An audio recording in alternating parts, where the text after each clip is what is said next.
আসসালামু আলাইকুম। অনেক খারাপ সংবাদ আসবে আগামী এক সপ্তাহে। আমাদের হয়তো অনেকটা মন খারাপ হবে, কিন্তু আমি আশাবাদী। আমি মনে করি এটাই শেষ লড়াই মুসলিম উম্মার মধ্যে। একটা জাতি, হয়তোবা তারা শিয়া, কিন্তু আপনার কি মনে হয় ইসরায়েল যখন অভিযান চালাচ্ছে, মার্কিন যুক্তরাষ্ট্র যখন অভিযান চালাচ্ছে, শিয়া সুন্নি এগুলো দেখা করতেছে? যদি তাই হতো তাহলে আফগানিস্তানকে যখন উড়াই দিছে, কোথায় ছিল আপনার এই শিয়া সুন্নি বিভাজন? যখন ইরাককে উড়াই দিছে, কোথায় ছিল আপনার এই শিয়া সুন্নি বিভাজন? এই যে আপনি, আপনার মতন মানুষদের জন্যই আজকে এই অবস্থা। আমার আশ্চর্য লাগে, বাংলা ভাষাভাষী বাংলাদেশের মুসলিমরা যখন ইসরায়েলের পক্ষে অবস্থান নেয় আর বিভিন্ন বক্তব্য শেয়ার করেন, আমার কাছে লজ্জা লাগে যে জাতির মধ্যে আমরা আছি। অবশ্য আমরাই 2000 টাকার জন্য একজন আরেকজনটা ঘাই দিয়া ফালাই দিই, তখন এই জাতিগত বিষয়টা কাজ করে না, সুন্নি শিয়া কাজ করে না।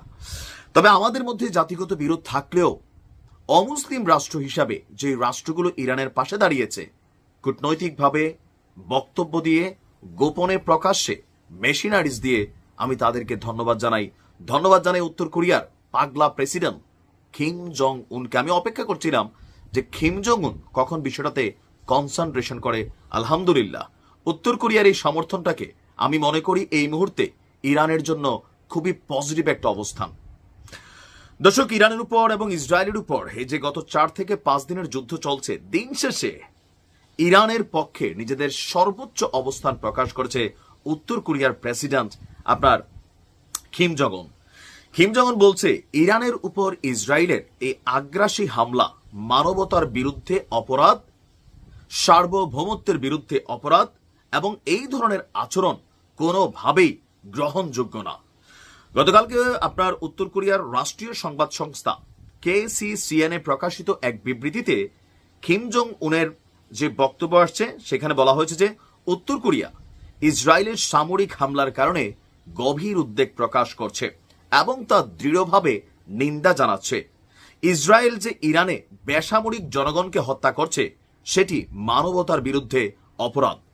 রাষ্ট্রপক্ষীয় জঙ্গি হামলার এই অবৈধ কর্মকাণ্ড মধ্যপ্রাচ্যে নতুন এক সর্বাত্মক যুদ্ধের পরিস্থিতি তৈরি করছে। বিশ্ব যে আজ গুরুতর পরিস্থিতির মধ্য দিয়ে যাচ্ছে, তাই স্পষ্ট করে যে মার্কিন যুক্তরাষ্ট্র এবং পশ্চিমা শক্তিগুলো তাদের পৃষ্ঠপোষকতায় ইসরায়েল মধ্যপ্রাচ্যের জন্য ক্যান্সারের মতো এক সত্তা এবং বৈশ্বিক শান্তি ও নিরাপত্তার প্রধান হুমকি।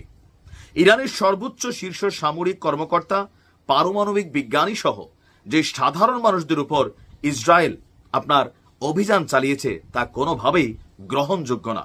এমনকি ইরানের পাল্টা অভিযান নিয়ে কিম জং উন বলছেন যে ইসরায়েলের উপর প্রতিশোধমূলক হামলা চালানোর যথেষ্ট যৌক্তিক কারণ আছে ইরানের, কারণ ইরান তার প্রতিরক্ষার জন্য, আত্মরক্ষার জন্য যে কোনো পদক্ষেপ নিতে পারে, আর এতে উত্তর কোরিয়ার সর্বাত্মক সমর্থন রয়েছে। ভাই, এতটুকু কথাই আমার জন্য এনাফ। এতটুকু কথায় কয়েকটা মিসাইল দেওয়ার মতন। আজকে দেখেন উত্তর কোরিয়ারে সারা পৃথিবী ঘাটে না। কেন ঘাটে না? এত পরিমাণ পারমাণবিক ইকুইপমেন্ট তারা রিজার্ভ করছে, যে কোনো জায়গায় যে কোনো অ্যাকশন তারা নিতে পারে। আর এই কারণে উত্তর কোরিয়ার সবাই সমীহ করে। ইরানও ঠিক সেই পথেই হাঁটছিল।